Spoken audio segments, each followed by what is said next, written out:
You can now bring slices directly into GrabCAD Print from Fusion 360. So I'm going to show you an example of this with just a very simple part.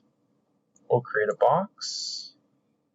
With the box, you want to go down to your manufacturing and make sure you're clicked on the additive tab, and you're going to create a setup for this model.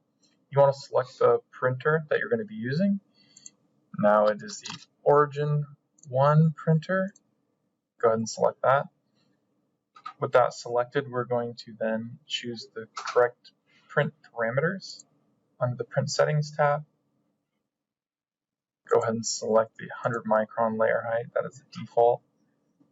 And then with that selected, we can go ahead and click OK.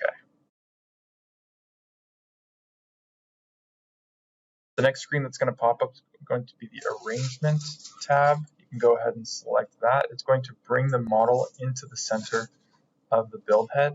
And here you can see the build head for the Origin One printer and the build volume, giving you those constraints that we selected with that setup. You're going to want to support your part. We're just going to use some automatic support.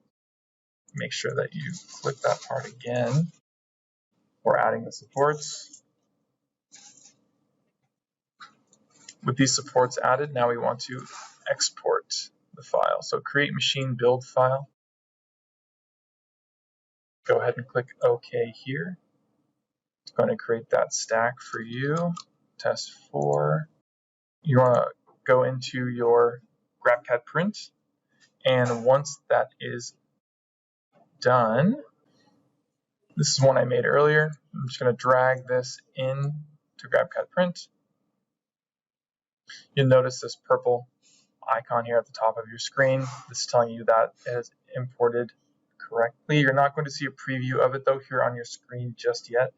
You do want to make sure that you are selected on the printer that you want, and that your material is selected as well. You can change it if this is not the material that you would like. With everything correct, you want to go ahead and click Print. This is going to give you a top-down view of the model. You can see the cube here. You can see the dots in the first layer, so you know that the supports are there. It'll give you a time estimation, some of your print parameters, and the volume is not yet currently available. That is still being worked on. Go ahead and click Send. That will send it to your printer, where you can go ahead and start your print.